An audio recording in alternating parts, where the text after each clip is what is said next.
Most financial advice starts with cutting back. So review your subscriptions, less takeout, delete your shopping apps. But here's the gotcha. Trimming your budget doesn't always work if you don't understand why you're overspending. So if you want to thrive, instead of always trying to fix your spending, figure out why you spend in the first place. Because overspending isn't just about discipline. Sometimes it's about emotions, habits, and even identity. Maybe you're someone who likes to shop whenever you're bored or anxious, or maybe you're always buying nice things because it makes you feel successful, or maybe you're someone who's afraid of missing out. And there are also some people who spend money just to avoid feeling broke, which ironically is a habit that can make you broke. Bottom line is that it is so easy to blame overspending on poor budgeting, where you tell yourself, I forgot the track or I didn't plan for that expense. But sometimes it can be part of a deeper pattern called a habit loop, where there's a trigger, an action, and then a reward. So let's say you keep ordering takeout even though you know it's not in your budget.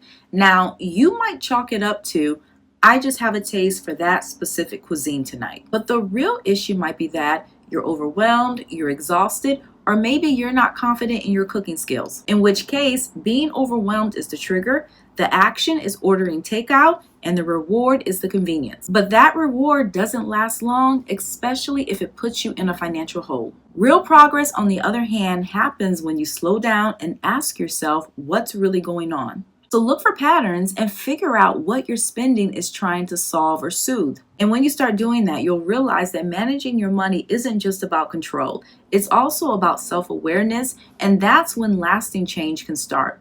In addition, you have to question every single expense, even the ones you think are necessary. Sometimes the biggest drains on our finances come from things that we assume that we need. For example, if you're struggling financially, or maybe you're buried in credit card debt, or maybe you don't have any type of emergency fund, do you need 2 or 3 cars? Or could your household get by with one less? Likewise, are you keeping that expensive gym membership because you use it and actually love it, or because you feel guilty canceling it? And the biggest question that a lot of people need to consider, especially if you're struggling to keep up with your house payment, are you paying for more space than you actually need? And these are tough questions, but for a lot of people, these are also questions that you can't afford not to ask. And one good practice is to pretend that you're starting over from scratch and ask yourself, if I wasn't already paying for this expense, would I sign up for it today? And if the answer is no, it might be time to let it go. You should also get comfortable with good enough spending, which is something I spoke about recently in another video.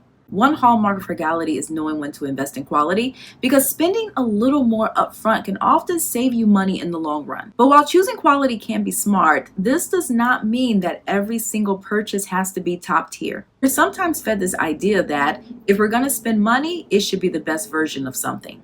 The nicest apartment in the trendiest neighborhood, the newest phone, the most flattering clothes. But the truth is, many people don't have the budget for the best, and trying to afford it anyway can sometimes lead to stress, debt, and overspending. But on the other hand, embracing the middle ground gives yourself permission to make smart options. Not the cheapest and not the flashiest, just the one that fits your life and budget. Because the difference between good enough and great can potentially save you thousands every single year without feeling like you're missing out.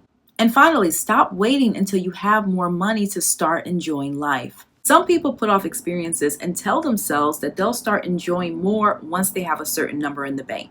I'll travel once I've saved more. I'll be generous when I feel more secure. I'll enjoy life once things aren't so tight. And on the surface, that can look very responsible. But if you're always waiting to hit a financial milestone before allowing yourself joy, you might never feel ready. And the truth is, that type of mindset can backfire, leading to burnout, resentment, or giving up on your goals altogether. The key is really learning how to balance saving for the future and living in the present. And this does not mean reckless spending, but it does mean giving yourself permission to enjoy simple pleasures without the guilt. And that can look like grabbing your favorite pastry, enjoying a day trip, or going to another event. So the bottom line is, make space for the things that make life feel full. Because financial success isn't just about growing your savings, it's also about creating a life you can enjoy.